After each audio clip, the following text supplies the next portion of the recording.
الحمد لله رب العالمين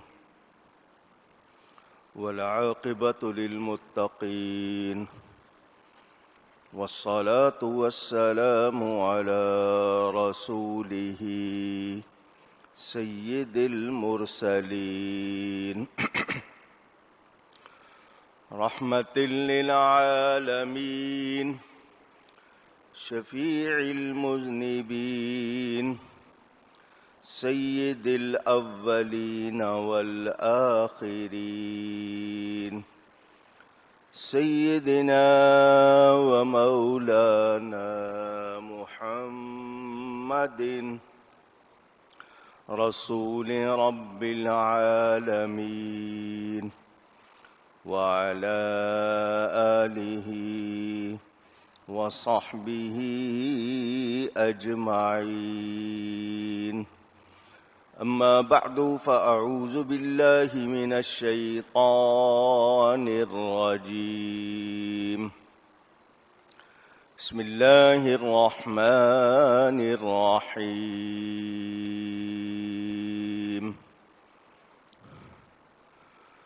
وقوم نوح لما كذبوا الرسل أغرقناهم وجعلناهم للناس آية وأعتدنا للظالمين عذابا أليما. وعادا وثمود وأصحاب الرس وقرونا بين ذلك كثيرا وكلا ضربنا له الأمثال وكلا تبرنا تتبيرا. صدق الله العلي العظيم. محبت کے ساتھ ایک مرتبہ دروشی پڑھ لیجئے. اللہم صلی علی سیدنا و مولانا محمد معدن الجود والکرم وآلہ وصحبہ وبارک وسلم. الصلاة والسلام علیک یا رسول اللہ. الصلاة والسلام علیک یا حبیب اللہ. الصلاة والسلام علیک یا رحمة للعالمین وعلى آلک واصحابک یا شفیع المذنبین. حمد و صلاۃ کے بعد قرآن کریم کی سورۃ الفرقان کی تفسیر آپ سن رہے ہیں. آپ نے سنا کہ نوح علیہ السلام کی قوم نے جب رسولوں کو جھٹلایا، اللہ نے ان کو ڈبو دیا اور انہیں لوگوں کے لیے نشانی بنا دیا. اور اللہ فرماتا ہے ہم نے ظالموں کے لیے دردناک عذاب تیار کر رکھا ہے. اور قوم عاد اور قوم سمود اور کنویں والوں کو اور ان کے بیچ بہت سی سنگتیں ایسی ہیں، اللہ نے ان کا ذکر کیا اور ہم نے سب سے مثالیں بیان فرمائی اور سب کو تباہ کر کے مٹا دیا. اس حوالے سے آپ خاصی تفصیل سن چکے ہیں. ایک رسول کا جھٹلانا تمام رسولوں کا جھٹلانا. میں نے آپ کو بتایا تھا آج بھی عیسائی یہودی آپس میں ایک دوسرے کو نہیں مانتے، لیکن مسلمان ایمان مفصل میں پڑھتا ہے کہ وہ اللہ کے سب رسولوں پر ایمان لایا. یعنی اس کے لیے ضروری ہے کہ اللہ کے ہر رسول کو مانے. میرے دوستوں اور بزرگوں، آئندہ پیدا ہونے والی نسلیں، آنے والی نسلیں یہ پہلوں کے قصے سن کر کہ کیسے ان لوگوں نے نافرمانی کی اور پھر ان کا انجام کیا ہوا، وہ کیسے مٹائے گئے، کیسے ڈبوئے گئے، کس طرح سزا دیے گئے، یہ ساری تفصیل جب ہمیں مل جاتی ہے تو پھر ہمیں سبق حاصل کرنا چاہیے۔ ہم نے اگر ان کو غرق ہوتے دیکھا نہیں، مگر یہ ایک حقیقت ہے، جنہوں نے دیکھا انہوں نے بھی بیان کیا، تو اب اگر کوئی عبرت نہ پکڑے، سبق حاصل نہ کرے، تو پھر اس کے لیے کوئی بھلائی نہیں ہے۔ کافروں کے لیے، انکار کرنے والوں کے لیے اور ان کے دیکھا دیکھی، ان کے پیچھے لگنے والوں کے لیے تفصیل بیان کر دی گئی۔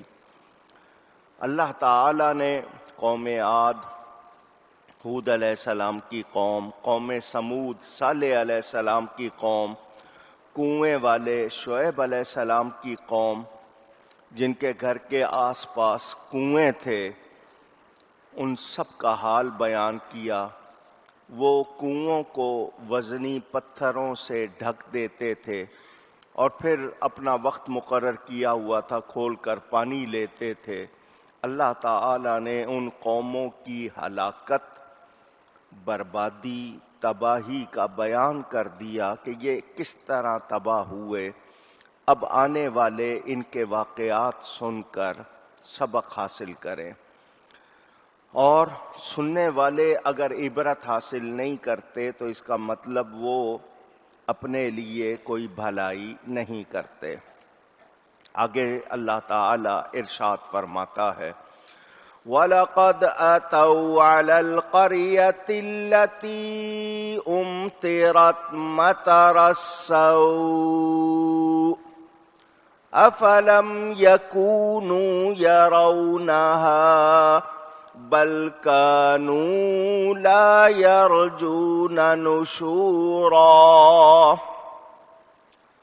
اور ضرور یہ ہو آئے ہیں اس بستی پر جن پر برا برساؤ برسا تھا، تو کیا یہ اسے دیکھتے نہ تھے، بلکہ انہیں جی اٹھنے کی امید تھی ہی نہیں۔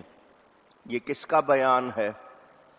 قوم لوط علیہ السلام، حضرت لوط علیہ السلام کی قوم کی بستیاں یہ بدفعلی کرتے تھے، اور قوم لوط کی برائی لوگوں کو معلوم ہے، عورتوں کو چھوڑ کر کم سن بچوں کے ساتھ زیادتی کرتے تھے۔ اللہ نے ان پر پتھر برسائے، بجائے پانی کے ان پر کیا برسا؟ پتھر۔ اللہ فرمایا مطر السوء، مطر بارش کو کہتے ہیں، سو بری بارش ہوئی ان پر۔ کس چیز کی؟ بجائے پانی کے ان پر پتھر برسے۔ اور اہل عرب تجارت کے لیے جب ملک شام کی طرف جاتے تھے، راستے میں یہ اجڑی ہوئی، الٹی ہوئی بستیاں دیکھتے تھے۔ اس سے معلوم ہوا کہ تاریخی واقعات کے لیے ان کے ثبوت چاہیے ہوں تو شہرت ہی کافی ہوتی ہے، کیونکہ ان مقامات کا یہ حال اور ان کا ٹھکانہ اہل عرب کو شہرت سے معلوم تھا، اور وہ دیکھتے تھے کہ ان بستیوں میں کسی زمانے میں لوگ بستے تھے، یہ بستیاں الٹ دی گئیں، دھسا دی گئیں۔ کیا حال ہوا؟ اس وقت ان پر قرآن نہیں پڑھا گیا تھا، انہوں نے قرآن نہیں سنا تھا، شہرت سے ان کو یہ بات معلوم ہوتی۔ اب نبی کا مذاق اڑانا۔ اللہ فرماتا ہے وَإِذَا رَأَوْكَ إِن يَتَّخِذُونَكَ إِلَّا هُزُوًا أَهَذَا الَّذِي بَعَثَ اللَّهُ رَسُولًا۔ ان لوگوں نے کیا کہا؟ اور جب تمہیں دیکھتے ہیں تو نہیں ٹھہراتے مگر ٹھٹھا، مذاق کرنا، تمسخر کرنا۔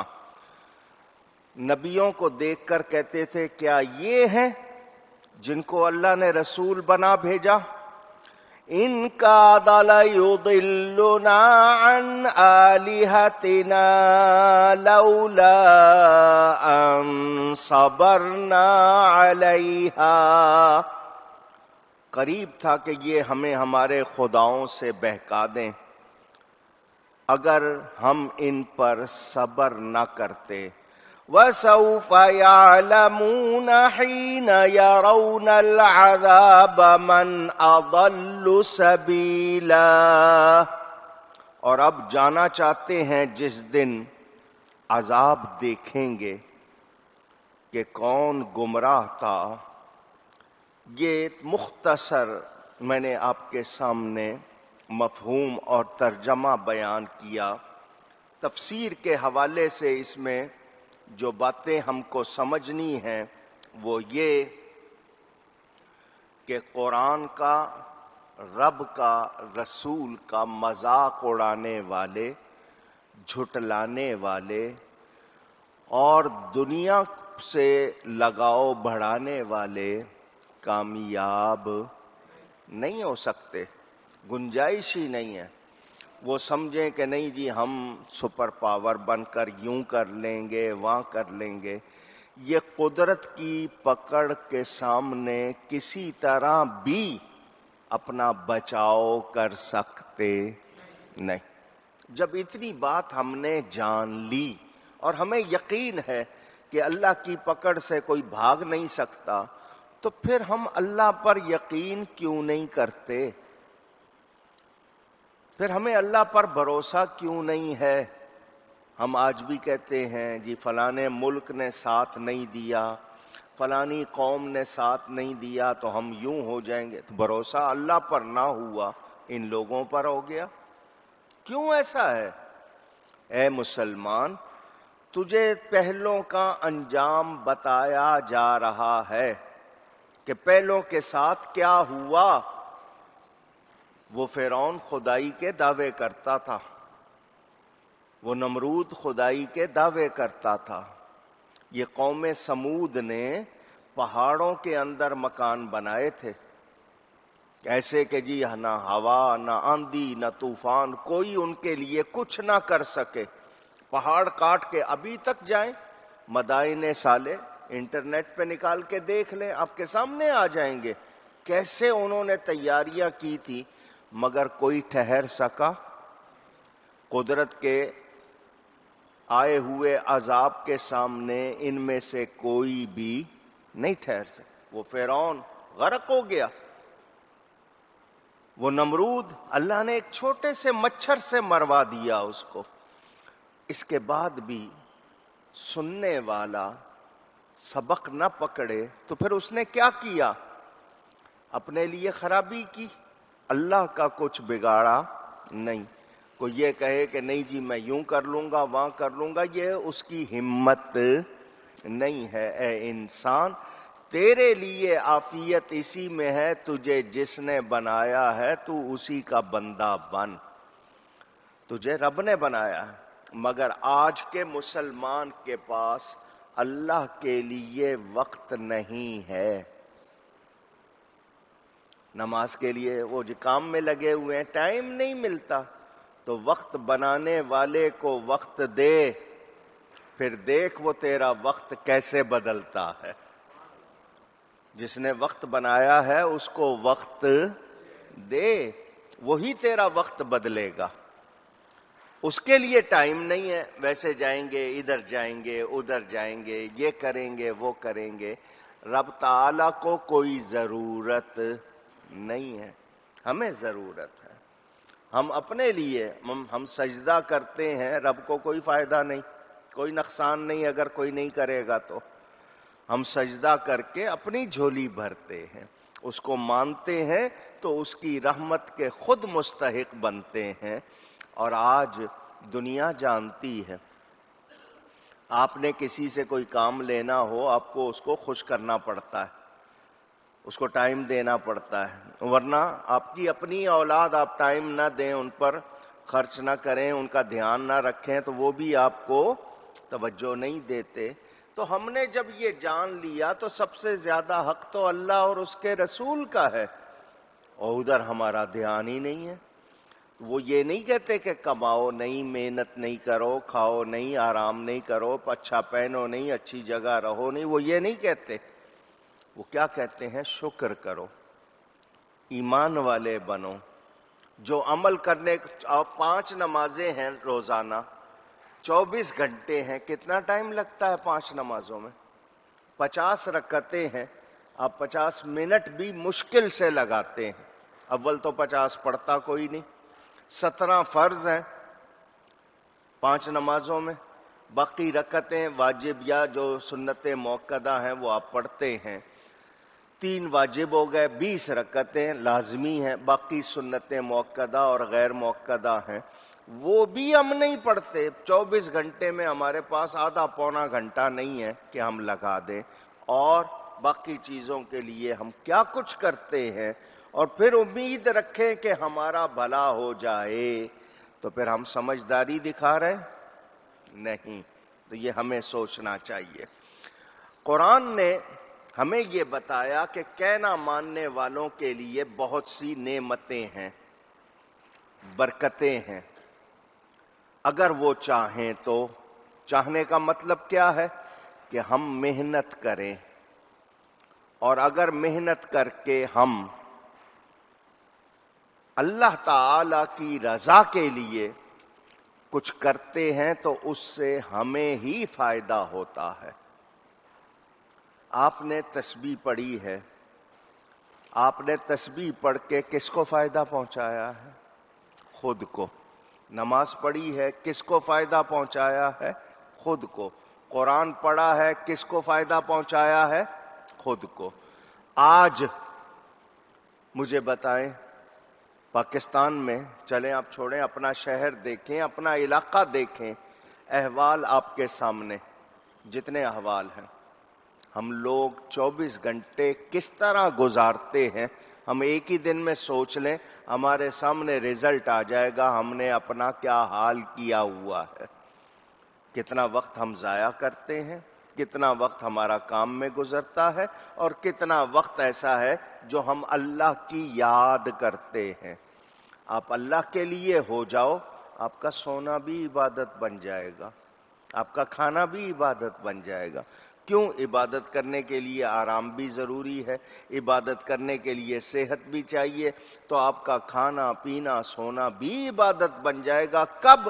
جب آپ اللہ کے لیے ہو جاؤ گے. مگر ہم تو اللہ کے لیے اپنے آپ کو بناتے ہی نہیں. ہم تو اپنے آپ کو رکھا دنیا کے لیے، خواہشات کے لیے. تو ہمیں سوچنا ہوگا. میرے دوستوں اور بزرگوں، قرآن کریم نے یہ بتا دیا کہ یہ قومیں تھیں، ان کا یہ حال تھا، ایک ایک گناہ پر ان کی پکڑ ہوئی، ان کو کس طرح تباہ کیا گیا وہ بھی بتا دیا.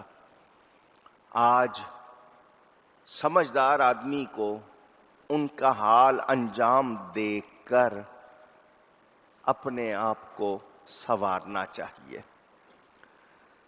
حضور اکرم صلی اللہ علیہ وآلہ وسلم نے جو ارشادات فرمائے، نہ ہم پڑھتے ہیں نہ ہم سنتے ہیں. دلچسپی نہیں ہے، ورنہ ہمیں بہت کچھ سمجھا دیا گیا، سکھا دیا گیا ہماری بھلائی کے لیے، تاکہ ہم اپنے آپ کو تباہ نہ کریں. اس حوالے سے میں نے آپ کو پچھلے جمعے بتایا، لوگ گناہ کو پسند کرنے لگ گئے. یہ اصحاب الرس، کنویں والے، حضرت شعیب علیہ السلام کی قوم، میں نے آپ کو بتایا تھا عورتوں کا گروہ تھا. یہ آپس میں بجائے مرد و عورت کا تعلق جو نکاح سے ہوتا ہے، اس کے بجائے مرد آپس مردوں میں، عورتیں آپس میں عورتوں میں برائی کرنے لگی. یہ دنیا میں اس وقت بھی آپ کو کئی ملکوں میں باقاعدہ قانونی طور پر رائج ہو چکا ہے. اور پاکستان کے بھی بہت سے لوگ کہہ رہے ہیں کہ اس کو قانون بنا دو. یہ حال ہو گیا، جبکہ پہلے سن لیا کہ وہ قومیں کیوں تباہ ہوئیں، ان پر کون سا عذاب آیا. اس کے باوجود یہاں مسلمان کہلانے والے مطالبہ کرتے ہیں. وہ نبیوں کو کنوؤں میں بند کر دیتے تھے، اوپر سے پتھر ڈال دیے، کوئی نصیحت کرنے والا جو ہے آواز نہ نکالے. آج علماء اولیاء کے خلاف طبقہ جب بولتا ہے، مولویوں کا کیا کام سیاست میں؟ مولویوں کو کہو مسجدوں میں جائیں. تو سیاست کس چیز کا نام ہے؟ لوگوں کے امور، لوگوں کے کام، ان کو انجام دینا، اس کا نام سیاست ہے.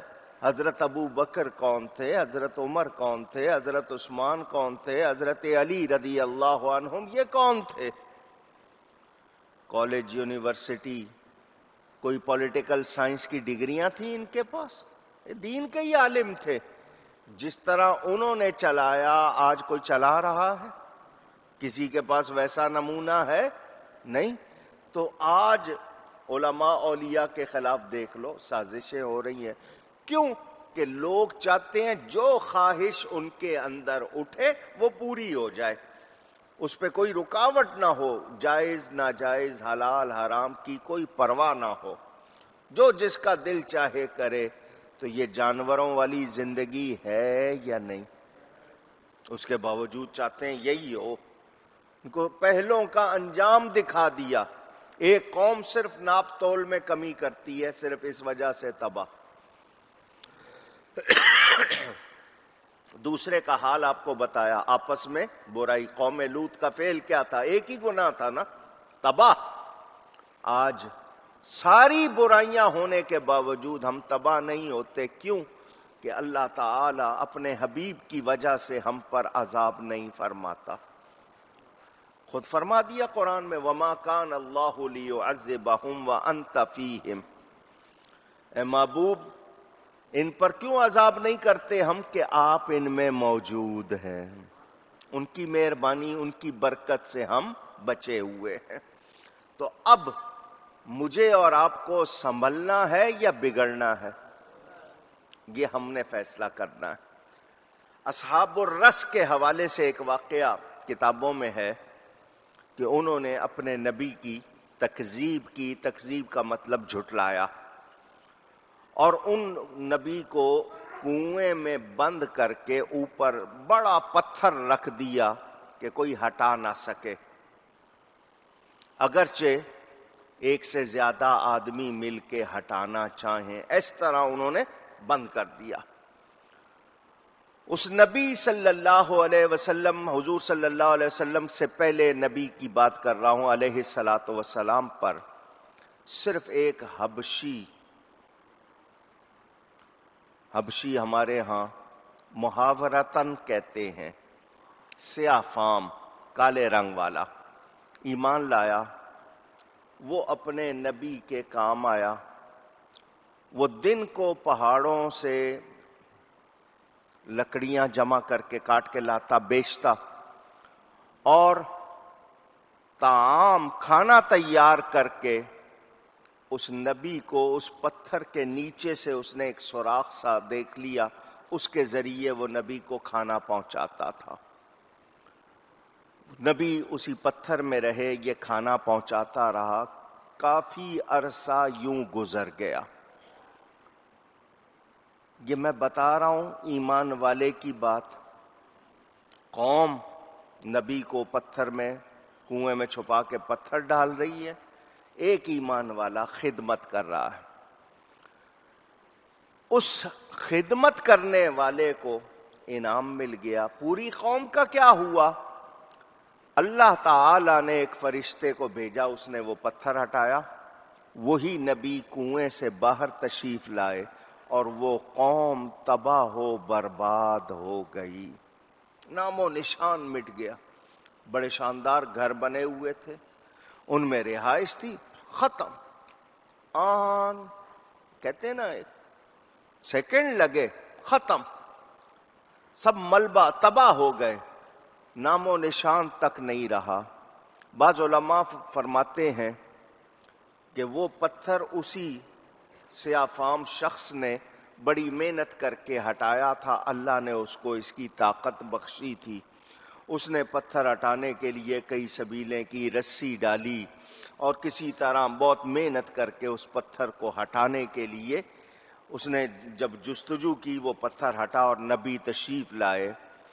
اللہ تعالی نے اس کالے شخص کو فرما دیا تو جنت میں اسی نبی کے ساتھ رہے گا، خدمت کی، اس کو ساتھ مل گیا۔ مگر مجھے اور آپ کو پیغام کیا ملا کہ خدمت کی، ایمان لا کر پکے رہے تو کامیاب رہے، ایمان لا کر پکے نہیں رہے تو پھر نتیجہ کیا نکلا؟ قوم تباہ ہوئی، نام و نشان بھی مٹ گیا۔ ایک حدیث شریف بتائی جاتی ہے کہ جنت میں سب سے پہلے جو شخص داخل ہوگا نبی کریم صلی اللہ علیہ وسلم کے تشریف لے جانے کے بعد، وہ کالا ہوگا، سیاہ فام۔ ہم لوگ شاید رنگ پر سمجھتے ہیں کہ نہیں، رنگ والے ہیں، گورے اپنے آپ کو بہت ہی سمجھتے ہیں، لیکن حدیث شریف بتاتے ہیں کہ وہ کالا ہوگا جس نے اپنے نبی کی غلامی کا حق ادا کیا ہوگا۔ مفسرین بعض لکھتے ہیں کہ وہی شخص ہوگا، واللہ اعلم۔ لیکن میں نے آپ کو جو بتانا تھا وہ یہ کہ ماننے کے بعد ذمہ داری کیا ہے کہ خدمت کی جائے، کہنا مانا جائے۔ کیا ہمارا یہ حال ہے؟ میں آپ سے پوچھوں کہ نبی کریم صلی اللہ علیہ وسلم کو کون کون مانتا ہے؟ آپ کہیں گے مولانا صاحب یہ کیسا سوال ہے؟ سب مانتے ہیں، دل و جان سے مانتے ہیں، ان کا کلمہ پڑھتے ہیں۔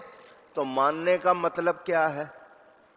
کہنا ماننا۔ ماننے کا مطلب کیا ہے؟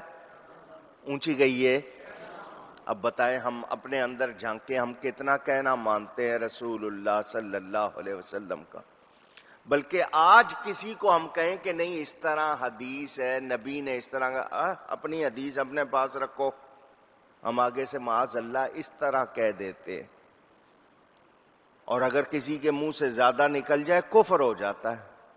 کوئی حدیث نہیں ہے، تم نے اپنی بنائی ہوئی ایسی بات کہہ دے تو کفر تک چلا جائے گا، کیونکہ ہم نے ماننا نہیں ہے، ہمارا مزاج بگڑ چکا ہے، ہم خواہشات کے بندے بن چکے ہیں۔ تو اسی طرح کوئی کسی پیر کی بیعت کرے، استاد کا شاگرد بنے اور کہنا نہ مانے، کامیاب ہوگا؟ پوچھ رہا ہوں۔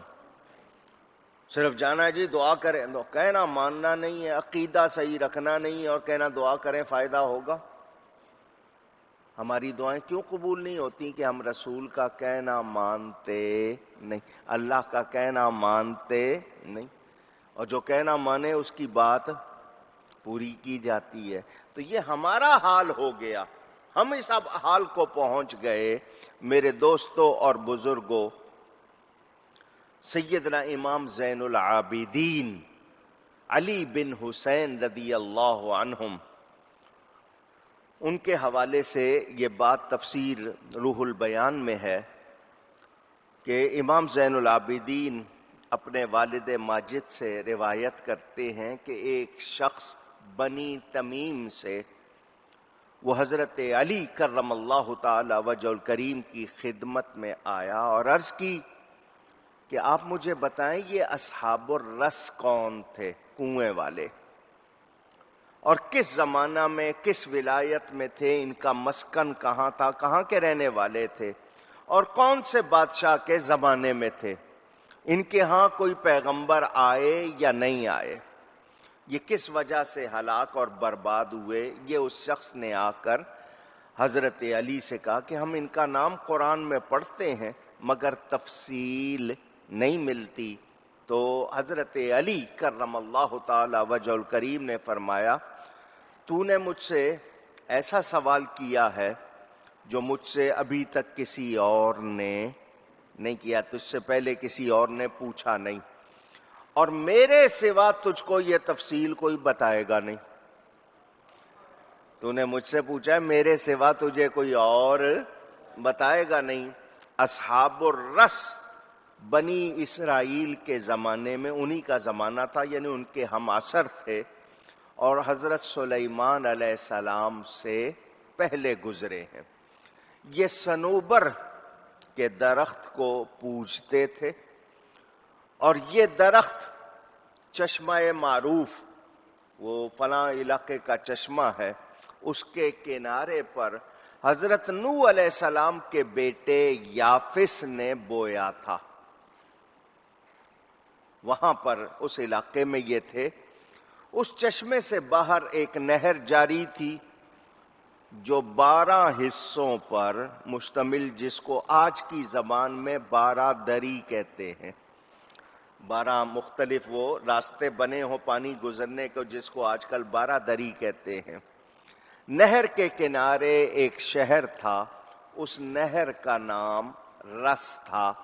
بلاد مشرق میں اس سے بڑی کوئی اور نہر نہیں تھی، نہ اس زمانے میں کوئی اور اتنی آبادی والا شہر تھا۔ ان کا دارالخلافہ اسفند آباد، اس کا نام بعد میں اسفند آباد شہر، نمرود بن کنعان کی نسل سے تھا بادشاہ، اور وہ بھی اسی شہر میں رہتا تھا، اور صنوبر کا درخت بھی اسی شہر میں تھا۔ یہ لوگ اس درخت کا بیج لے کر اپنے شہر میں گئے تاکہ وہ درخت پیدا ہو، اور وہ اس کی پرستش اپنے ہی شہر میں کریں، اور وہ چشمہ جو اس درخت کے نیچے تھا، اس کا پانی پینے کی کسی کو اجازت نہیں تھی، نہ اس پانی کو لے کر کسی اور ضرورت کے لیے استعمال کرتے تھے، بلکہ کہتے تھے یہ پانی ہمارے معبودوں کی زندگی ہے، اس لیے کسی کو لائق نہیں کہ ان کی زندگی کو گھٹائے۔ یہ درخت اسی وجہ سے ہے، درخت کی پوجا کرتے تھے کہ درخت کی وجہ سے ہمارا یہ خدا ہے، تو یہ پانی کوئی اگر لے لے گا تو ہمارے خدا کی زندگی گھٹ جائے گی، یہ اسی کے لیے رہنے دو۔ ہاں، پانی کی اپنی ضروریات اس نہر سے پوری کرتے، ان کا طریقہ تھا ہر ماہ اس درخت کے گرد جمع ہوتے تھے، اور طرح طرح کے زیور اور کپڑے اس درخت کو پہناتے تھے، اور جانور ذبح کرتے، بہت بڑی آگ جلا کر قربانیوں کو اس میں ڈالتے تاکہ گرد اور دھواں زیادہ ہو۔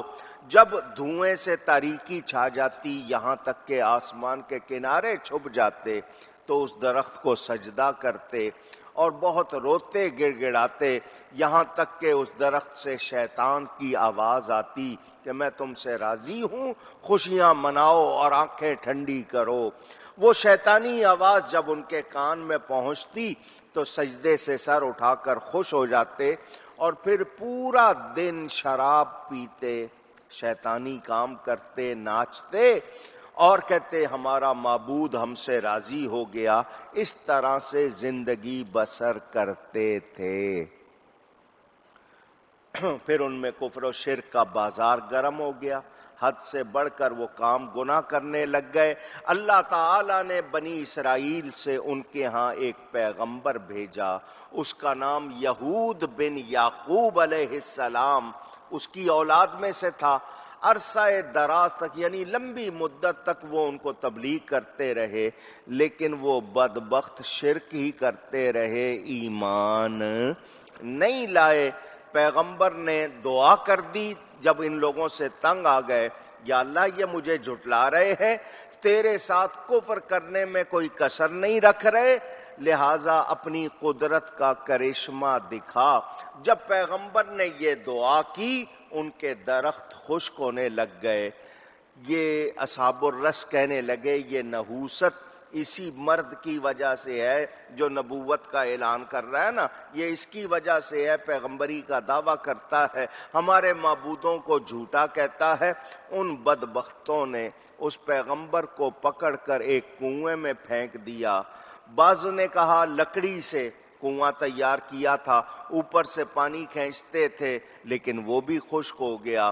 انہوں نے اس نبی کو اس کنویں میں ڈال دیا، اوپر بھاری پتھر رکھ دیا، پھر خوش ہو گئے کہ اب ہمارے معبود ہم سے راضی ہو جائیں گے کہ ہم نے ان کے دشمن کو کنویں میں پھینک دیا۔ پیغمبر نے اس کنویں میں اللہ کی بارگاہ میں عرض کی، اے اللہ تو میری اس تنگی مکان اور درد و کرب کی سختی کو دیکھ رہا ہے، میرے حال پر رحم فرما، اور میری گزارش ہے کہ مجھے دنیا سے اٹھا لے، میری روح قبض کر لے۔ اس نبی کا وصال ہو گیا۔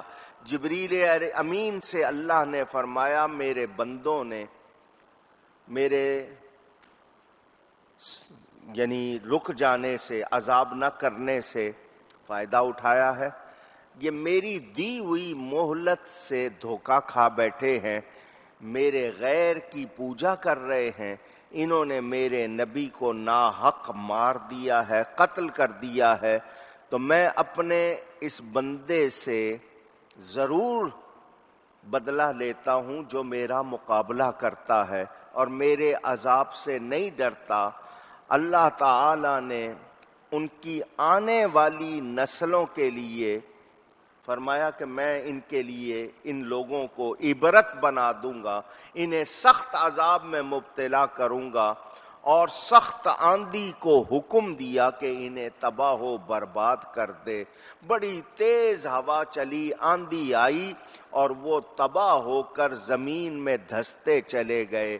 انہوں نے تو نبی پر پتھر رکھا تھا، ان پر مٹی خود بخود چڑھتی گئی، اور جس طرح چٹان بن جاتی ہے سخت، یہ بھی اسی مٹی میں مل کے پتھر ہو گئے۔ اوپر سے سیاہ بادل آیا، اس نے آگ برسائی، یہ زمین کے اندر ہی دھستے چلے گئے، اور پھر نار وسقر تباہ و برباد ہو گئے، آگ میں جھلس گئے، ان میں سے کوئی بھی بچا نہیں۔ یہ پورا واقعہ حضرت علی کے حوالے سے کتابوں میں موجود ہے۔ آپ نے سن لیا، کہانی کی طرح سن لیا، کچھ لوگوں کے ذہنوں میں بھی رہا ہوگا کیا کیا کیا تھا۔ مجھے بتائیں سیکھا کیا؟ وہ لوگ جو غلطی کرتے تھے ان کو نبی نے بتایا تم یہ غلط کر رہے ہو، ایسا نہ کرو۔ انہوں نے بجائے سنبھلنے کے، سنورنے کے، سدھرنے کے، اس نبی کے خلاف کارروائی کی، انہیں قتل کیا، انہیں بند کیا، اور اپنی غلط روش کو چھوڑنا پسند نہیں کیا۔ نتیجے میں کیا آیا؟ تباہی، بربادی۔ اب ہمیں کیا سبق ملا؟ سب سے پہلی بات تو یہ کہ ایمان دیکھیں صحیح ہے یا نہیں، عقیدوں کی حالت کیا ہے۔ عقیدے درست ہیں تو پھر ان عقیدوں کے مطابق ہمارا تقاضا کیا ہے؟ ہمیں ان عقیدوں کے خلاف کرنا چاہیے یا اس کے مطابق کرنا چاہیے؟ پوچھ رہا ہوں، آواز نہیں آئی؟ ان عقیدوں کے مطابق۔ عقیدہ سکھاتا ہے کہ بھروسہ کس پہ کرنا ہے؟ آواز ایک مرتبہ اللہ کہے 40 نیکیاں ملتی ہیں۔ اللہ کا نام لیتے ہوئے کیوں شرما رہے ہو؟ کس پہ بھروسہ کرنا چاہیے؟ اللہ تعالی پر۔ بھروسہ ہے امریکہ پر، برطانیہ پر، چائنا پر، فرانس پر، روس پر۔ حال ایسا ہے یا نہیں؟ پوچھ رہا ہوں، نتیجے میں کیا آئے گا؟ خیر یا تباہی؟ سوچ لیں کدھر جا رہے ہیں ہم، کس رخ کو اپنا رہے ہیں، یہ ہمیں فیصلہ کرنا ہے اور سوچنا ہے۔ پہلی قوموں نے نبی کو جھٹلایا، نبی کے ساتھ زیادتی کی۔ آج ہم نبی پاک کے ارشادات کے ساتھ کیا کر رہے ہیں؟ ان کی اولاد، ان کے اصحاب کے بارے میں ہم نے کیا کیا؟ 50 برس گزرے نبی پاک کو، نبی کے بیٹے کو ہی بھوکا پیاسا ذبح کیا، پھر چاہیں کہ خیر ہو جائے تو خیر ہوگی؟ پوچھ رہا ہوں۔ نبی کے صحابہ کے لیے گالیاں دینے لگ گئے، ان کو مسلمان نہیں مانا، خیر ہوگی؟ تو سوچنا ہے نا ہمیں، پہلوں کا انجام دیکھ کر ہمیں سوچنا ہے کہ آج ہمیں کیا کرنا چاہیے۔ ان لوگوں نے نبی کی بات نہیں مانی، تباہ ہو گئے۔ اللہ تعالی کی بارگاہ میں حضور نے یہ دعا نہیں کہ یا اللہ اس قوم کو تباہ کر دے، نہیں، فرمایا اس کو ہدایت دے دے۔ انہوں نے ہمارے لیے یہ دعا کی، آج ہم نہیں سنبھل رہے، اس کے باوجود عذاب نہیں ہو رہا، کیوں؟ کہ حضور موجود ہیں۔ تو مجھے اور آپ کو اس مہلت سے سیکھنا ہے یا بگڑنا ہے؟ مہلت ملی ہے سنبھلنے کے لیے، اور ہم کہیں کہ نہیں کچھ نہیں ہوگا، دیکھا جائے گا، نتیجہ کیا نکلے گا پھر؟ تو یہ مجھے اور آپ کو سوچنا ہوگا۔ اللہ فرماتا ہے وَقُرُونًا، اور ہم نے بہت سے زمانے کے لوگوں کو تباہ کیا۔ یہ قرن کی جمع، وہ قوم جو ایک دوسرے سے ایک زمانے کو مقترن ہو، ان میں درمیان میں فاصلہ، قرن 10 سال سے لے کر 100 سال کی مدت کو قرن کہتے ہیں۔ قرآن میں واضح طور پر آیا وَقُرُونًا بَيْنَ ذَلِكَ كَثِيرًا، یعنی کتنی نسلیں گزرتی رہیں، اور اللہ فرماتا ہے ہم نے سب مثالیں بیان کی، سب کو تباہ کر کے مٹا دیا۔ جب اللہ یہ فرما رہا ہے، اور میں نے آپ سے کہا تھا آپ مٹی سے برتن بنائیں نا تو اس کو حفاظت سے رکھتے ہیں، توڑتے نہیں، کہ نازک چیز ہے، آپ نے بنائی چیز آپ اس کو توڑنا نہیں چاہتے، اللہ چاہے گا؟ مگر لوگوں نے خود اپنے آپ کو اس حال کو پہنچا دیا کہ ان کے لیے بچنے کی کوئی چانسز، کوئی گنجائش نہیں رہی۔ مجھے بہت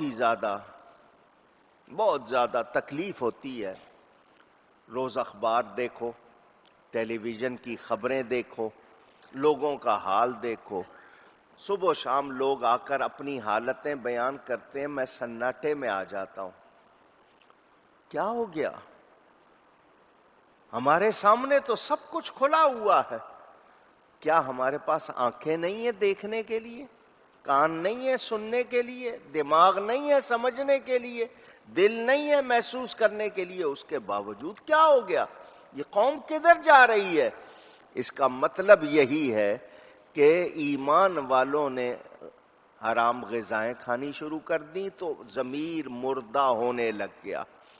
آپ کا ایک لقمہ جو آپ کے اندر جاتا ہے، اگر اس میں خرابی ہوگی وہ آپ کے پورے نظام کو بگاڑ دیتا۔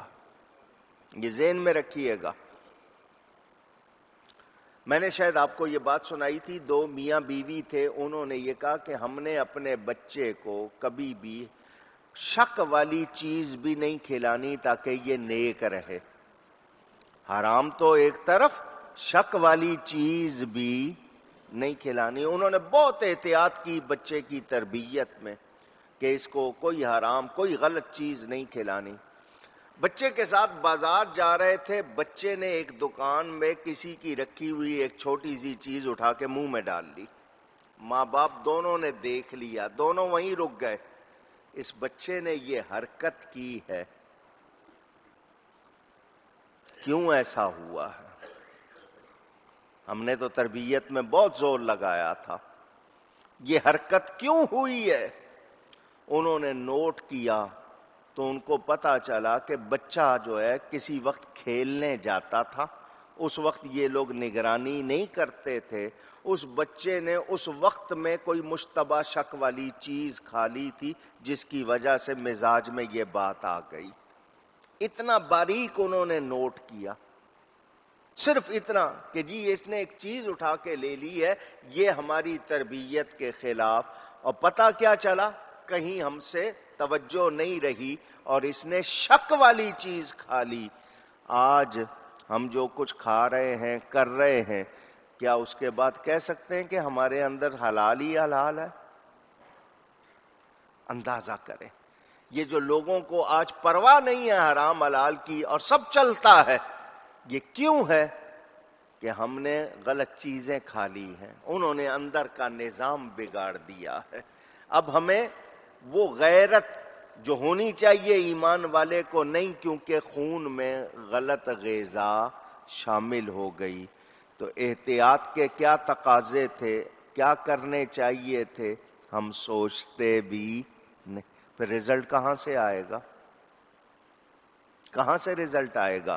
میرے دوستوں اور بزرگوں، اللہ تعالی نے نوح علیہ السلام کی قوم، حضرت ہود علیہ السلام کی قوم، حضرت صالح علیہ السلام کی قوم، حضرت شعیب علیہ السلام کی قوم اور دیگر کے حالات بیان کر کے بتا دیا۔ ان کے درمیان مدتیں گزری ہیں، انہوں نے کیا کیا ہے وہ تمہارے سامنے ہے۔ اب تم ان برائیوں میں نہ پڑنا، ان حالات پر نہ جانا۔ چوری کون کرتا ہے؟ جھوٹ کون بولتا ہے؟ نافرمانی پہ دلیر کون ہوتا ہے؟ آپ کے بچوں میں، آپ کے ارد گرد، خود آپ کے مزاج میں کیا ہے؟ چیز اٹھا لینا، غلط کام کرنا، جھوٹ بولنا، غیبت کرنا۔ یہ کس کے مزاج میں آئے گا؟ جس کے لقمے حلال نہیں ہوں گے، جس کے لقمے، آواز زور سے کہیں، سوچیں، بار بار کہلوایا آپ سے۔ ہمارے ہاں ہوتا ہے، ہم جاتے ہیں، پیسے ہیں جیب میں، دکان پر گئے، گوشت لینا، ارے بھئی حلال ہے یا نہیں؟ تو دکاندار پوچھ لے کہ تیرے پیسے جو جیب میں ہیں وہ حلال کے ہیں یا نہیں؟ کھانے کو تو پوچھ رہے ہو کہ حلال ہے یا نہیں، جو کمایا ہے جیب میں وہ کیسا ہے؟ اب میں آپ کو بتاؤں ہم حرام کس طرح کرتے ہیں۔ مثلا ایک شخص مزدور ہے، صبح 8 بجے سے ڈیوٹی ہے، شام کو 4 بجے تک یا 9 بجے سے 5 بجے تک، درمیان میں آدھا گھنٹہ وقفہ آپ دیتے ہیں نماز کا یا کھانے کا، یا آپ کے ہاں عام طور پر 9 بجے کی بجائے آیا ہے وہ 9:30 بجے یا آیا ہے 10 بجے۔ آپ کھڑے ہیں تو کام کر رہا ہے، آپ چلے گئے تو بیٹھ گیا ہے، آپ آئے تو پھر اس نے کدال اٹھا لی، آپ ادھر ہوئے وہ پھر بیٹھ گیا، سگریٹ پی رہا ہے، پان کھا رہا ہے، باتیں کر رہا ہے، فون پہ لگا ہوا ہے۔ تو جتنا وہ کام نہیں کر رہا اور مزدوری پورے وقت کی لے رہا ہے تو کیا حلال ہے؟ آواز، آپ خود کہہ رہے ہیں۔ دفتر کا ٹائم 9 بجے ہے، پہنچے 11 بجے، جا کے چائے پینے لگ گئے، ادھر ادھر باتیں کرنے لگ گئے، جو کام ہے وہ نہیں کر رہے۔ ڈیوٹی کا ٹائم پورا ہے مگر کام نہیں کر رہے، وقت گزار رہے ہیں، دوسرا آیا اس کی مدد نہیں کر رہے، چکر لگوا رہے ہیں اس کو۔ بتائیے آپ کی تنخواہ حلال ہے؟ آواز، کہلوا رہا ہوں آپ سے، سوچیں۔ پھر آپ کہیں گے نہیں جی میں تو حق حلال کی، یہ حق حلال ہے؟ آپ نے ناپ تول میں کمی کی ہے، اوپر آپ نے اچھے اچھے پھل رکھ دیے ہیں، بیچ میں آپ مکس کر کے ڈال رہے ہیں، پیسے آپ کتنے لے رہے ہیں، چیز کیسی دے رہے ہیں، کیا آپ کی کمائی حلال ہے؟ سوچتے جائیں۔ اسی طرح وہ لوگ جو اسمبلی کے ممبر بن گئے، بڑی مراعات ہے ان کو، تنخواہ بھی ہے، الاؤنسز بھی ہیں، ٹریولنگ کے دوسرے تیسرے، اجلاس میں آتے ہی نہیں۔ پیسے ملے ہیں اجلاس کی ٹکٹ کے، استعمال کر رہے ہیں کسی کے فنکشن کے لیے، حلال رہی کمائی؟ پوچھ رہا ہوں۔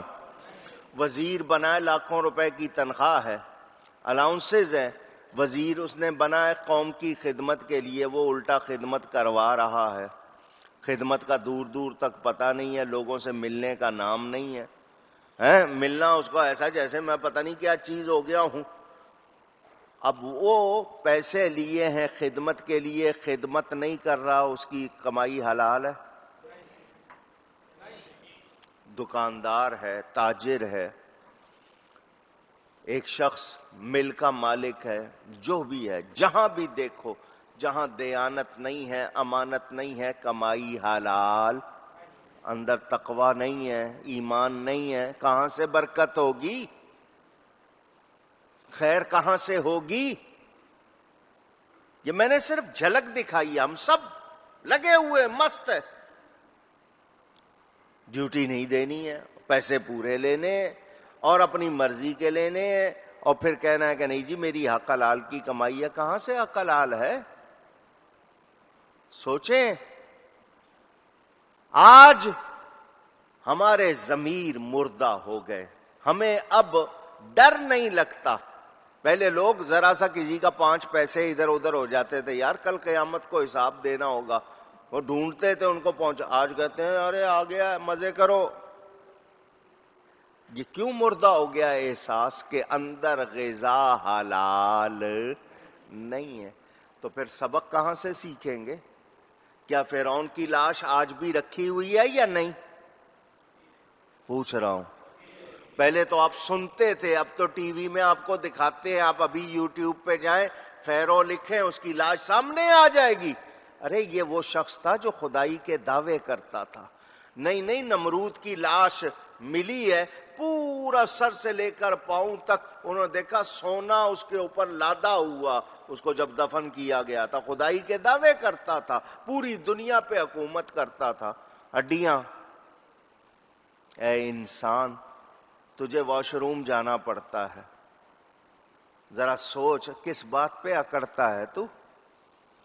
تیرے سر میں درد ہو جائے، اللہ ٹھیک نہ کرنا چاہے، ساری دنیا کی دولت لگا لے تو ٹھیک نہیں ہو سکتا، کس بات پہ اکڑتا ہے تو؟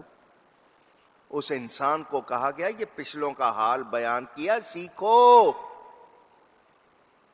مجھے بتائیے، نبی پاک صلی اللہ علیہ وسلم کے جو غلام بن گئے تھے، پھر انہوں نے دنیا پر حکومت کی یا نہیں کی؟ ہوا ان کا کہنا مانتی تھی، مٹی ان کا کہنا مانتی تھی، آگ ان کا کہنا مانتی تھی؟ نہیں، پانی ان کا کہنا مانتا تھا، جانور ان کا کہنا مانتے تھے۔ کیوں؟ کہ وہ اللہ اور اس کے نبی کا کہنا مانتے تھے۔ ہم میں جو آج کمی ہے وہ یہی کہ ہم دعویٰ تو کرتے ہیں اللہ کو، رسول کو ماننے کا، ان کا کہنا نہیں مانتے۔ اللہ تعالی ہمیں ہدایت عطا فرمائے، نیکی کی توفیق عطا فرمائے۔ یاد رکھنا، اپنی صحبت کبھی نہ بگاڑنا، غلط لوگوں میں نہ بیٹھنا، ان میں نہ بیٹھنا جو تم سے خدا کا خوف نکال دیں، ان میں نہ بیٹھنا جو نبی کی عزت اور محبت نکال دیں، ان میں نہ بیٹھنا جو گناہ سے نفرت نکال دیں، ان میں بیٹھو جو گناہ سے نفرت سکھائیں، جن کے پاس بیٹھ کر گناہ کا خیال بھی نہ آئے۔ اور وہ کون ہیں؟ وہ اللہ والے ہیں۔ کون ہیں؟ اللہ والوں کے پاس جا کے گناہ کا خیال آتا ہے؟ اور کیا چاہیے؟ ایسوں کی صحبت۔ اور اللہ فرماتا لا یشقی جلیسہم، جو میرے پیاروں کی صحبت میں بیٹھتے ہیں وہ بدبخت نہیں رہتے۔ اللہ تعالی ان کو ہدایت دیتا ہے، برکت ہوتی ہے۔ تو ہم نے فیصلہ کرنا ہے کیا کھانا ہے، کیسے کمانا ہے، کیسے رہنا ہے، اور پہلوں کے حال پر نظر رکھنی ہے۔ پہلوں کے حال پر نظر، کہ ہمارا وہ حال نہ ہو جائے، ہمارا وہ حال نہ ہو جائے۔ تباہ ہوئے ہیں کیسے کیسے، اور ان کے انجام، اور وہ صرف زبانی باتیں نہیں، آج تک دنیا دیکھ رہی ہے۔ یہ آپ کے سامنے مونجو ڈارو ہے، مردوں کا شہر، سندھ میں ہے، زمین میں دھسا دیے گئے تھے، کھودا ہے تو اندر سے مکان نکل رہے ہیں، ان کا سامان نکل رہا ہے۔ کبھی تھی نا یہ بھی بستی، زمین میں دھسا دیے گئے، ہڑپا ہے، ٹیکسلا ہے، آپ کے ملک میں کتنی نکلی ہے، آپ لوگوں نے ان کو سیرگاہ بنا لیا، جاؤ جی سیر کرو۔ آپ نے ان سے عبرت نہیں پکڑی کہ یہ بھی کبھی ہماری طرح زمین کے اوپر مزے سے رہتے تھے، دھسا دیے گئے۔ کیوں؟ کہ انہوں نے نافرمانی کی۔ آج ہمارے ساتھ ویسا نہیں ہو رہا، مگر ہم حرکتیں وہی کر رہے ہیں۔ تو ہمیں سدھرنا چاہیے یا انہی کی طرح ہو جانا چاہیے؟ یہ فیصلہ کرنا۔ روز غور کریں اس پہ۔ آپ کہیں گے مولانا صاحب جھوٹ نہ بولیں تو کاروبار نہیں ہوتا، غیبت نہ کریں تو جناب ملاقات نہیں ہوتی، کیونکہ کسی کے پاس بیٹھے موسم کا حال پوچھیں گے، طبیعت کا حال پوچھیں گے، پھر غیبتوں پہ آ جائیں گے۔ سیاست کی بات ہوگی تو غیبت ہوگی، دوسری بات، اس کے بغیر آپ کی گفتگو ہی نہیں ہوتی۔ فلانا ایسا، پتہ کچھ نہیں ہے، شروع ہو گئے، غیبتوں پہ ہی ہوتا ہے۔ اس کے علاوہ آپ کہتے ہیں جی مولانا صاحب اگر رشوت نہ دے تو کام نہیں ہوتے. آپ اس طرح کی باتیں کر کے اپنے آپ کو آسان کرنا چاہتے ہیں, اور میرے سامنے تو کر لیے بہانے, رب کے سامنے کیا کرو گے؟ رب کہے گا وعدہ تو میں نے کیا تھا رزق دینے کا, پھر مجھ پہ بھروسہ کیوں نہیں کیا؟ حضور صلی اللہ علیہ وآلہ وسلم نے صحابہ کو ایک کام سے منع کیا تھا. کھیتی باڑی ہوتی ہے, نر مادہ. آپ کے ہاں آج تک کھیتی باڑی میں لوگ ایسا کرتے ہیں کہ وہ اس کے کچھ اثرات دوسری جگہ دوسرے درخت میں کہتے ہیں اس سے درخت نکلتے ہیں, پھل زیادہ ہوتا ہے. نر مادہ کرتے ہیں آپ اس کو, ایک لگائیں تو جی اس میں پھل نہیں ہوتا, وہ بڑھتا نہیں ہے. اسی طرح کے دو کر دیں, ان کی چیزیں آپس میں ملا دیں, اس کے لیے خاص لفظ آپ کے ہاں بولا جاتا ہے, میرے ذہن میں اس وقت اردو میں آ نہیں رہا. وہ کرتے تھے. حضور صلی اللہ علیہ وسلم نے فرمایا ایسا نہ کیا کرو, ایسا. صحابہ رک گئے جو کھیتی باڑی کرتے تھے, پھل کم ہوا. وہ آ گئے حضور, ہم وہ کرتے تھے پھل زیادہ ہوتا تھا, اب اس طرح کیا آپ کے کہنے پہ تو پھل کم ہو گیا. میرے نبی پاک نے ان کی بات سن کے فرمایا تم جانو تمہارے کام, تم جانو اونچی, تم اپنی دنیا کو زیادہ بہتر جانتے ہو. حضور نے یہ جو فرمایا تھا خوشی سے, تم جانو تمہارا کام, آپ بھی کہہ دیتے ہیں. صحابہ نے اسی طرح دوسرے وہ جو تھے کرنا شروع کر دیا ان کا. اب یہاں پر علماء فرماتے ہیں حضور صلی اللہ علیہ وسلم نے شرعاً حکم نہیں دیا تھا. اگر شرعاً حکم دیتے تو نافرمانی کی گنجائش نہیں تھی. وہ شرعاً حکم نہیں دیا تھا, لیکن فرمایا تھا اگر اسی پر عمل کرتے کبھی پھل کم نہ ہوتا. لیکن چونکہ ان کو عادت تھی تو وہ کرنے لگ گئے اسی طرح. نتیجے میں کیا ہوا, آج تک آپ لوگ پابند ہیں, نبی کے فرمان کو چھوڑ کر اسی طریقے کے پابند ہیں. اب اس میں پھل کم ہو جائے تو پھر بتاؤ کس کو کہو گے؟ اور ہو رہا وہاں ہوا. لیکن جو بات میں نے سنائی تھی, کیوں کہ ہم نے یہ سوچا کہ نہیں ہو سکتا ہے کھیتی باڑی کا مسئلہ ہے, اس پر نبی کی توجہ نہیں ہوگی, دینی معاملہ ہے, ان کو نہیں پتا ہوگا. علماء نے لکھا اگر نبی کے کہنے پہ قائم رہتے کبھی شکایت نہیں ہوتی. اور آج ہم لوگ کبھی کبھی کسی مولوی سے یا عالم سے پوچھ لیں, وہ ہمیں بتائے مولانا صاحب یہ ہمارے کاروبار کا مسئلہ ہے, آپ کیا جانیں, اور ہم اسی طرح کرتے. نتیجہ کیا ہوتا ہے, ہمیں وہ برکت ملتی نہیں. تو ذہن میں رہے, یہ میں نے بات اشارتاً کی ہے, تفصیل میں نہیں گیا ہوں, اشارتاً کی ہے کہ جب ایمان والے ہیں تو بھروسہ کس پہ رکھنا ہے؟ اللہ پر, اس کے رسول پر. حضور صلی اللہ علیہ وسلم نے ہمیں بتا دیا آیت الکرسی پڑھ لیں. کیا پڑھ لیں؟ پھر کہیے گا, یہ حفاظت کرتی ہے. حضرت ابو ہریرہ کو حضور نے ڈیوٹی لگائی, ایک غلہ تھا, سامان تھا, فرمایا چور آئے گا, چور آئے گا, خیال رکھنا. ان کی ڈیوٹی رات کو لگائی, تم نے اس کی حفاظت کرنی ہے.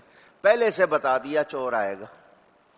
اللہ کی عطا سے سب کچھ جانتے تھے, فرمایا چور آئے گا. حضرت ابو ہریرہ ڈیوٹی دے رہے ہیں, رات کو ایک شخص آیا, اس نے آ کے تھوڑا سا وہ اس میں سے لے لیا غلے میں سے. حضرت ابو ہریرہ نے پکڑا اس کو, اس نے کہا جی غریب ہوں, بچے بھوکے ہیں. وہ اس نے اپنی کوئی اسی طرح کی باتیں کی, حضرت ابو ہریرہ نے چھوڑ دیا. صبح حضور نے فرمایا کیا ہوا تیرے چور کا؟ آیا تھا نا اور تو نے اس کو چھوڑ دیا تھا. حضرت ابو ہریرہ نے ابھی بتایا نہیں, نبی نے خود خبر دی, چور آیا تھا نا, چھوڑ دیا نا تم نے اس کو, دیکھنا آج رات کو پھر آئے گا. حضرت ابو ہریرہ اب ڈیوٹی کی اب رعایت نہیں کروں گا اس سے, وہ پھر آ گیا. اسی طرح اس نے لیا, حضرت ابو ہریرہ نے پکڑ لیا, اس نے پھر کہا نہیں جی میں بھوکا ہوں, یہ ہے وہ, چھوڑ دیا. حضور نے صبح پھر فرمایا آیا تھا نا چور, پھر چھوڑ دیا, دھیان رکھنا آج پھر آئے گا. تیسری رات وہ حضرت ابو ہریرہ کہ آج رعایت نہیں کرنی میں نے اس سے بالکل, وہ بالکل ڈٹے ہوئے, وہ چور آیا. پھر حضرت ابو ہریرہ نے کہا آج نہیں لینے دوں گا. اس آنے والے چور نے کہا تم چاہتے ہو تمہارے چوری نہ ہو؟ کہاں؟ کہ آیت الکرسی پڑھ لیا کرو۔ کیا پڑھ لیا کرو؟ آیت الکرسی پڑھ لو، پھر چور چوری نہیں کر سکے گا۔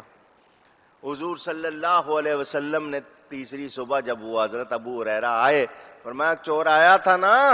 جی آیا تھا، لیکن آج تو نہیں لے سکا۔ اس نے کہا جی یہ کہہ گیا ہے؟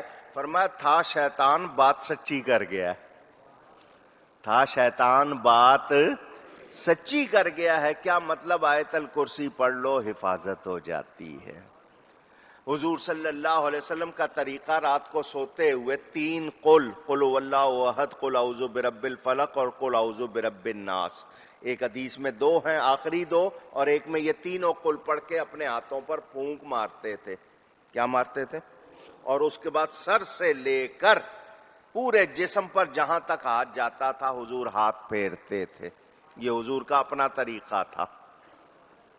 اس کا مطلب یہ ہوا پڑھنے کا اثر ہوتا۔ پھونک ہاتھ پہ مار رہے ہیں تو وہ پڑھائی کا اثر ہاتھ میں آ رہا ہے۔ کتنی چیزیں ثابت ہو رہے ہیں۔ جسم پہ پھیر رہے ہیں، حفاظت اونچی نہیں سمجھ آئی؟ کتنے مسئلے حل ہو رہے ہیں۔ پڑھنے کا اثر، پھونک کا اثر، جس پہ پھونک لگے اس پر اثر، جہاں پھیرا جائے اس ہاتھ کو اس پر اثر ہو رہا ہے یا نہیں ہو رہا؟ پوچھ رہا ہوں۔ ام المومنین حضرت سیدہ عائشہ صدیقہ رضی اللہ تعالی عنہا فرماتی ہیں کہ کبھی کبھی ایسا ہوتا حضور صلی اللہ علیہ وسلم تکلیف میں یا بخار میں ہوتے تو میں پڑھتی مگر ہاتھ نبی کا ہی پھیرتی۔ کیا مطلب؟ کہ قرآن تو وہی ہے مگر ہاتھ میں جو نبی کے اثر ہے وہ میرے ہاتھ میں نہیں ہے، انہی کا ہاتھ پھیرتی۔ تو ہمیں یہ طریقہ معلوم ہوا، ہم نے کیا نہیں؟ ہم تو جناب ٹی وی دیکھتے دیکھتے سو جاتے، ہم تو کچھ اور باتیں کرتے کرتے سو جاتے ہیں۔ ہمیں معلوم، تو ہم جب خود اپنی حفاظت نہیں کریں گے تو بتائیے حفاظت ہوگی؟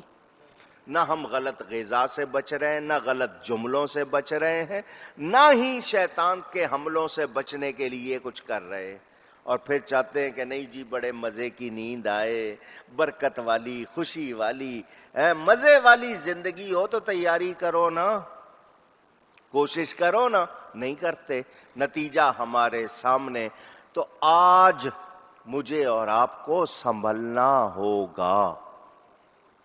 نہیں سنبھلیں گے، بتا رہے ہیں، سن رہے ہیں، پڑھ رہے ہیں، نہیں سنبھل رہے تو بتائیے پھر کوئی بھلائی ہوگی اونچی؟ اللہ تعالیٰ ارشاد فرماتا ہے اے انسان تیرے لیے بتا دیا یہ ساری مثالیں، سب مثالیں ہم نے بیان کی ہیں، جس جس کو ہم نے تباہ کیا یہ تمہارے سامنے ہلاک شدگان، تباہ شدگان کا حال بیان کر دیا ہے، سب کا۔ وَكُلًّا کے الفاظ ہیں، اور ہم نے سب مثالیں بیان فرمائی۔ کس قوم میں کیا برائی تھی، انہوں نے کیا کیا، ہم نے اس کا کیا حال کیا، یہ تمہیں بتا دیا۔ کل کو یہ نہیں کہہ سکتے کسی نے بتایا نہیں۔ میرے دوستوں اور بزرگوں، یہ تجارت کے لیے جانے والے، سیر سپاٹے کے لیے جانے والے، یہ اس قوم پر سے بھی گزرے جس پر بری بارش اتری۔ کون سی بارش؟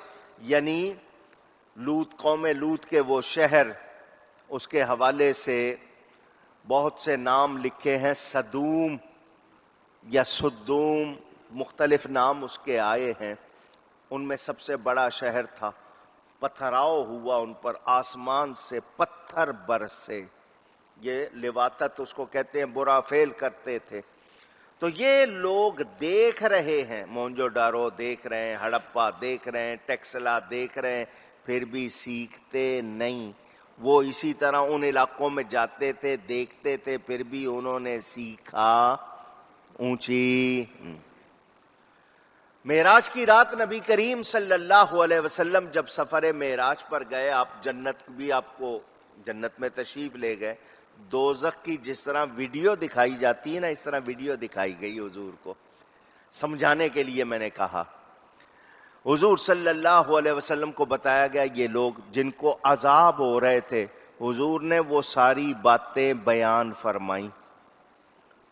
عورتوں کا کیا حال؟ وہ جو اپنے جسم کی نمائش کرتی ہیں، سر نہیں ڈھانکتی، سینے ابھار کے رکھتی ہیں، کھلا رکھتی ہیں، یہ سب باتیں حضور نے بتائیں۔ وہ لوگ جو سود کھاتے ہیں، جو رشوت لیتے ہیں، بھتہ لیتے ہیں، وہ لوگ جو بیان کرتے ہیں عمل نہیں کرتے ہیں، وہ لوگ جو حرام کام سود وغیرہ جن کا سلسلہ، حضور نے ایک ایک بات بتائی کس کس کو کیا عذاب ہو رہا۔ ہم نے وہ سب سن لیا۔ فرمایا کچھ لوگوں کے پیٹ اتنے بڑے بڑے جیسے پورا بڑا کمرہ ہوتا ہے، اس میں سانپ اور بچھو، وہ اگر آرام سے بیٹھتے ہیں تو وہ سانپ بچھو کاٹتے ہیں تو وہ اپنے آپ کو ہلا رہے ہیں تاکہ وہ کاٹے نہیں، مسلسل تکلیف میں ہیں۔ بتایا گیا یہ وہ قوم ہے جو حرام کھاتی تھی، جو حلال نہیں کھاتی۔ حال بھی بتا دیا، عذاب بھی بتا دیا، لوگوں کے کس طرح ان کو عذاب۔ حضور نے یہ ساری باتیں بتائیں۔ مجھے اور آپ کو سن کر وہ گناہ چھوڑنے چاہیے یا نہیں؟ پوچھ رہا ہوں، مگر ہم تو ان کو مزے سے کر رہے ہیں۔ ڈر نہیں لگا ہمیں، ہم نے سوچا نہیں ایسا ہوگا، تو یہ ہمارا حال ہو گیا۔ کیوں کہ اندر لقمہ حلال نہیں ہے جو اثر ہونے دے، وہ لقمے غلط ہیں وہ اثر نہیں ہونے دیتے، برائیوں میں پڑے ہوئے، پرواہ نہیں کر رہے۔ تو آپ اس سے اندازہ کر لو آپ کی غذا آپ پر کتنا اثر کر رہی ہے۔ تو اپنی غذائیں حلال کرو، ورنہ ہم لوگ جس طرح پہلوں پر پتھر برسے ہم خود کو عذاب کا مستحق بنا رہے ہیں۔ اللہ تعالی فرماتا ہے ان لوگوں نے دیکھا، یہ گزرے ادھر سے، ان کے سامنے انہوں نے دیکھا، ان کو پتا کہ یہ کیسے دوبارہ، یہ لوگ جو یہاں اچھے رہتے تھے ان کا تو کوئی گنجائش ہی نہیں رہی کہ دوبارہ آئیں یا کچھ کریں، پوری بستیوں کی بستیاں تباہ ہوئیں۔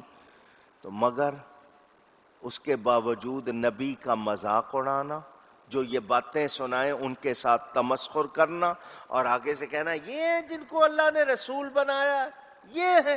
تو جنہوں نے ایسا کیا، اللہ فرماتا ہے کہ ان لوگوں کے لیے کیا ہوگا، انہوں نے پہلوں سے سیکھا۔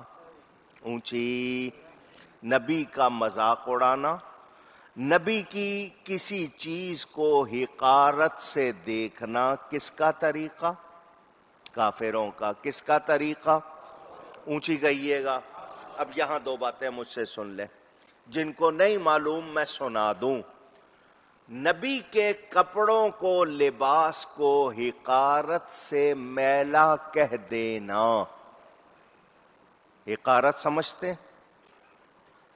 پوچھ رہا ہوں، ہلکا سمجھتے ہوئے، ذرا برا مناتے ہوئے، یہ یار ہم کہہ دیتے ہیں نا یار تمہارے کپڑے تو بڑے میلے ہیں، منہ کیسا بنا ہوتا ہے، اس وقت ہم اس کو اچھا نہیں نظر آ رہے، جو محسوس کر رہے ہیں برا، کم ہلکا سمجھ رہے ہیں۔ نبی کے لیے ایسا کہنے سے بندہ کافر ہو جاتا ہے۔ کیا ہو جاتا ہے؟ اونچی کہیے۔ حضور صلی اللہ علیہ وسلم کی مبارک جوتیاں، عربی میں جوتی کو نعل کہتے ہیں، اردو میں ہم جوتی کو ہلکا کر کے جتڑی کہہ دیتے ہیں۔ کہاں میری جتڑیاں؟ کیا مطلب جوتی کو ذرا ہلکا کر دیا، اس کو چھوٹی ڈگری پہ لے آئے۔ عربی میں نعل کو چھوٹا کریں گے تو نعیل بنے گا، نعیل، جس کو اردو میں آپ جتڑی کہہ دیتے ہیں۔ ہم نبی پاک صلی اللہ علیہ وسلم کی مبارک جوتی کو نالین شریف، نالین مبارک کہتے ہیں۔ اگر اس کو کوئی نعیل کہہ دے گا کافر ہو جائے گا۔ حضور کی مبارک جوتی کو جتڑی کہہ دے گا تو یہ میرا مسئلہ نہیں ہے، کہیں کہو بریلویوں کا مسئلہ، یہ بات بھی نہیں ہے، یہ امت کا متفقہ فیصلہ، نازک بات۔ نبی پاک صلی اللہ علیہ وسلم داڑھی رکھتے ہیں، اللہ کا حکم، نبی کی سنت۔ آپ کی بیوی یا کوئی کہہ دے یہ منہ پہ جھاڑن کیا لگائی ہوئی ہے، داڑھی کو جھاڑن کہہ دیا، نکاح ٹوٹ جائے گا۔ نکاح ہاں مذاق نہیں ہے، میں آپ کو نازک باتیں بتا رہا ہوں۔ نبی کی چیز کو توہین کرنا، تحقیر کا مطلب ہلکا کرنا، توہین کا مطلب برا کرنا، اس کے لیے برا کہنا یا اس کو ہلکا سمجھنا، یہ انسان کو کافر بنا دیتا ہے۔ آج آپ کے سامنے ہے معاملہ،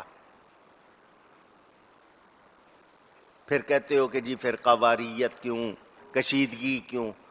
جو نبی پاک صلی اللہ علیہ وسلم کے شہر کے لیے، حضور کی نسبت کے لیے، حضور کے آل و اصحاب کے لیے، حضور کی چیزوں کے لیے جو لوگ غلط لفظ کہتے ہیں، بولو کیا ان کے پیچھے نماز پڑھیں؟ پوچھ رہا ہوں، یہی مسئلے میں آپ کو صرف اشارے میں بتا رہا ہوں۔ ایمان کا مسئلہ، وہ کیا کہتے تھے؟ کیا یہ ہیں جن کو اللہ نے رسول بنایا؟ اللہ نے اس کا بیان کیا، ان کو بتا دیا، یہ ہیں وہ لوگ جن کو تباہ و برباد کیا گیا تھا۔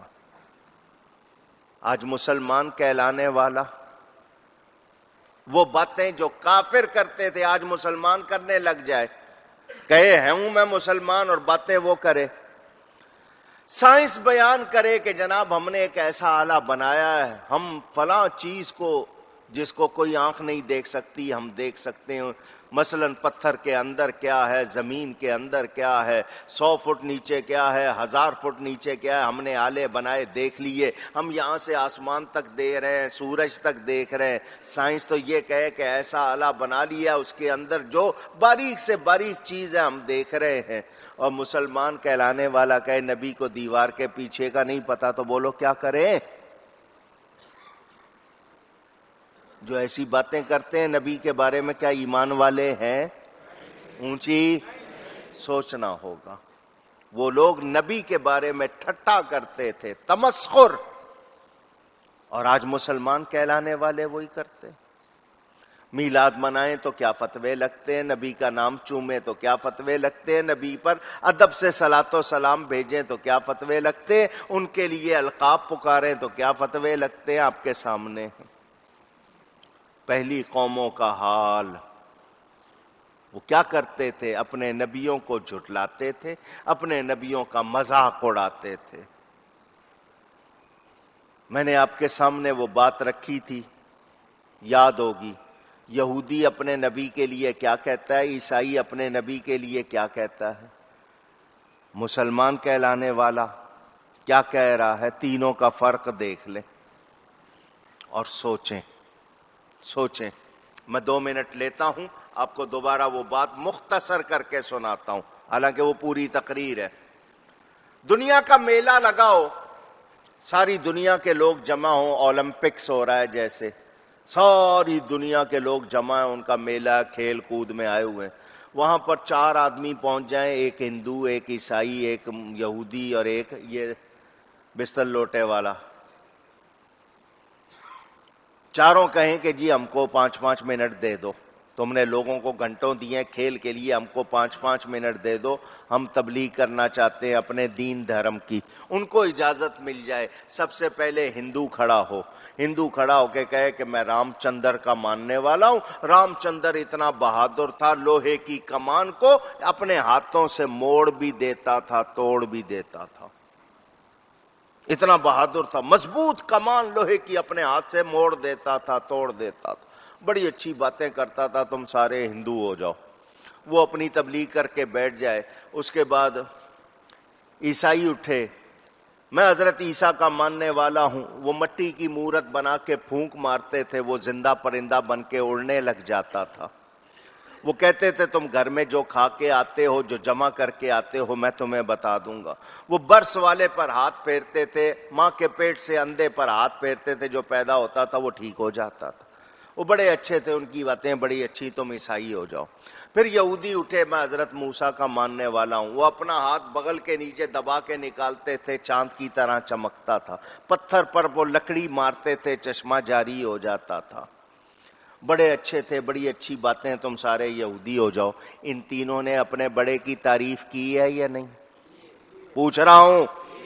ہندو نے اپنے رام کی، عیسائی نے حضرت عیسیٰ کی، اور یہودی نے حضرت موسیٰ. اب اٹھ جائے مسلمان کہلانے والا، بظاہر تبلیغ کا نام ہے، اٹھ کے کہے ہمارے نبی بہت اچھے تھے، ہماری طرح بشر تھے، باتیں بہت اچھی کرتے تھے، ہمیں بہت اچھی باتیں بتا گئے، ان کو دیوار کے پیچھے کا بھی علم نہیں تھا، ان سے غلطیاں بھی ہو جاتی تھی، مگر اچھے آدمی تھے، ان کی بات مانو، مسلمان ہو جاؤ.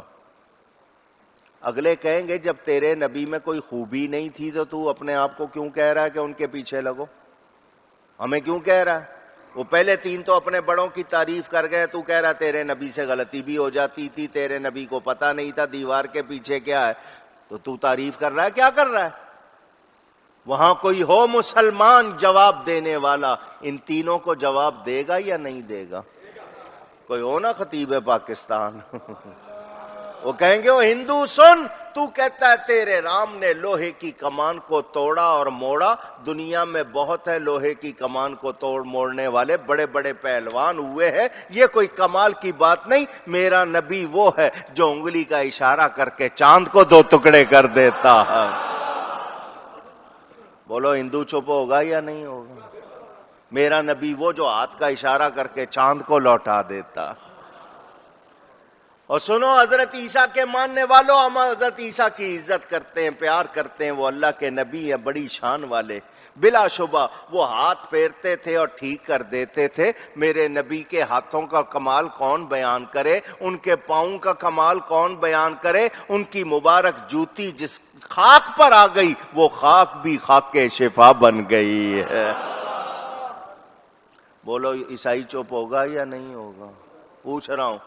اور موسیٰ علیہ السلام کے ماننے والے، تو کہتا ہے حضرت موسیٰ لکڑی مارتے تھے، چشمہ جاری کرتے تھے، بلا شبہ بڑی شان والے تھے موسیٰ علیہ السلام، یہ ان کا بڑا کمال تھا، مگر میرا نبی وہ ہے جو انگلیوں سے چشمے جاری کرتا ہے.